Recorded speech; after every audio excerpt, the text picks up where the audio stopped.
Seorang pria ditemukan tewas di sebuah sawah di Desa Sidorejo, Kecamatan Sidomulyo, Lampung Selatan, Selasa pagi. Penemuan mayat ini sontak menghebohkan warga dan para petani. Mayat pertama kali ditemukan oleh petani, namun identitas korban belum terungkap. Dari tubuh korban tidak ditemukan kartu identitas dan warga Desa Sidorejo tak mengenali korban. Senyum toh Kak Roy. Dari hasil olah tempat kejadian perkara polisi, korban tewas dengan menderita luka bakar yang cukup parah. Penyebab kematiannya diduga akibat tersengat arus listrik jebakan hama tikus yang dipasang petani padi. Tadi pagi pada hari Senin sekitar pukul 06.10 kami mendapat informasi dari masyarakat bahwa ada mayat yang tergeletak di area pesawat. Demikian. Untuk jenis kelamin sendiri dan kondisi jenazah saat ditemukan. Untuk jenis kelamin laki-laki, kemudian kondisinya di lokasi sudah posisi meninggal dan agak bau. Kemudian untuk identitas pada saat di TKP tidak ditemukan identitas KTP yang lain, sehingga hingga saat ini identitas masih anonim. Demikian. Jenazah kemudian dibawa ke Rumah Sakit Umum Daerah Bob Bazar Kalianda, Lampung Selatan. Identitas dan penyebab pasti kematian korban masih diselidiki. Ciri-ciri korban mengenakan celana panjang jeans berwarna biru, kaos coklat, rambut pendek, dan berbadan gempal.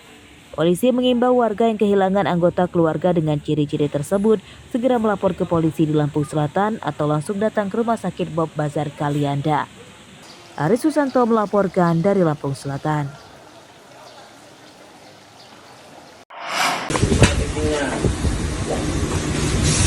Sebuah rumah yang dijadikan gudang penampungan bayi lobster di Desa Pasar Krui, Kecamatan Pasisir Tengah, Kabupaten Pasisir Barat, digerebek petugas Direktorat Kriminal Khusus Polda Lampung.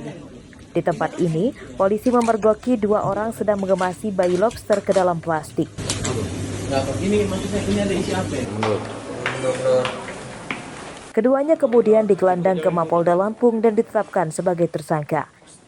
Mereka bernama Rinaldi Hidayat dan Randi Prasetyo, pemilik usaha ilegal ini. Dari gudang para tersangka, polisi menyita lebih dari 7.500 ekor bayi lobster senilai 1,1 miliar rupiah.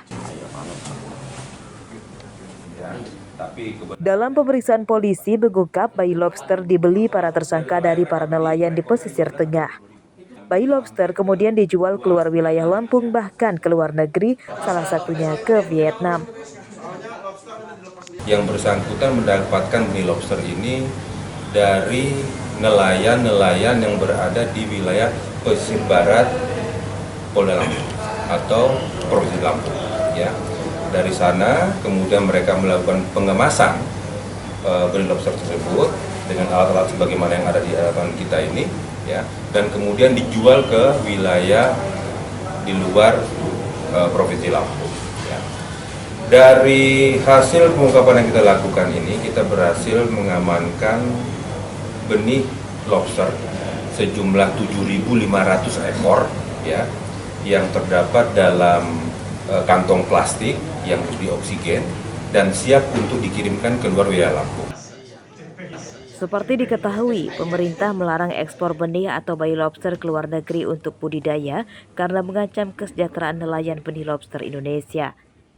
Pelanggaran aturan ini akan dijerat Undang-Undang Nomor 45 Tahun 2009 tentang Perikanan. Ancaman hukumannya 8 tahun penjara dan denda 1,5 miliar rupiah. Robi Lasto melaporkan dari pesisir barat.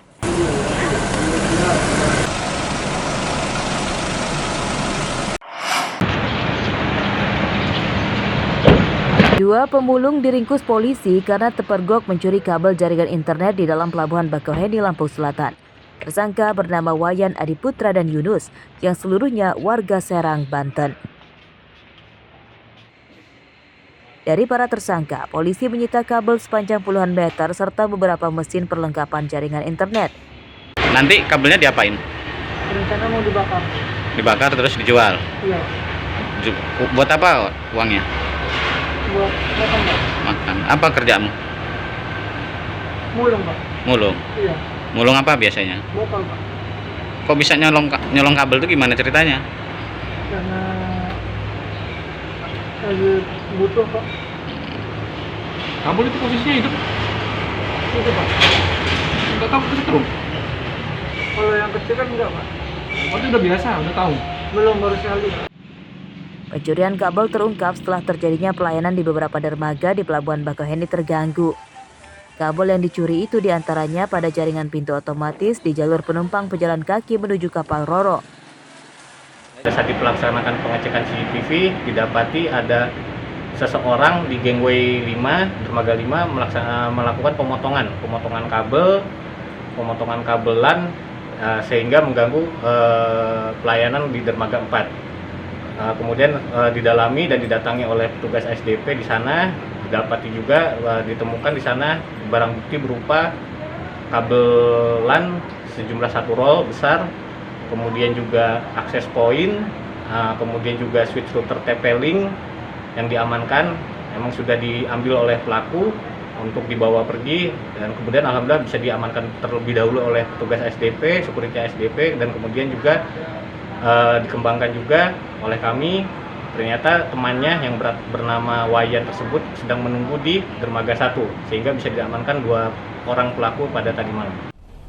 Penyidikan kasus ini masih akan dikembangkan polisi untuk mencari tahu korban lain yang belum terungkap. Akibat perbuatannya, kedua tersangka terancam hukuman 7 tahun penjara. Aris Susanto melaporkan dari Lampung Selatan.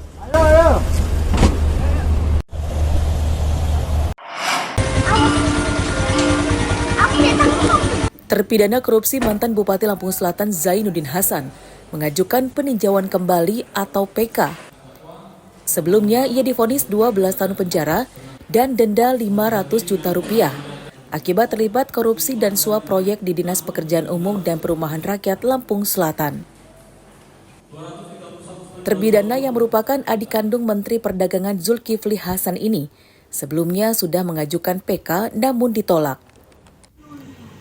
Zainuddin tidak hadir pada pendaftaran ini karena menjalani penahanan di Lapas Raja Basah. Karena kemarin beliau sudah mengajukan permohonan peninjauan kembali perkaranya yang pertama. Kemudian setelah kita pelajari terkait dengan putusan PK pertama terkait khususnya mengenai aset yang disita, kita kan minta supaya bahwa aset itu dilelang dan diperhitungkan untuk mengembalikan UP. Nah, itu dalam pertimbangan hukumnya itu sudah masuk. Kami sudah sepakat dengan pertimbangan hukumnya, tetapi di saat kami akan melaksanakan putusan PK yang pertama itu ada kendala karena pertimbangan hukum aset-aset itu tidak masuk dalam petitum, dalam amar, sehingga kita mohonkan PK yang kedua, tentunya dengan syaratnya adalah adanya pertentangan putusan. Pihak terpidana juga meminta aset yang disita untuk dilelang guna menambah uang pengganti kerugian negara sebesar 66 miliar rupiah lebih. Arsadi Saputra melaporkan dari Bandar Lampung.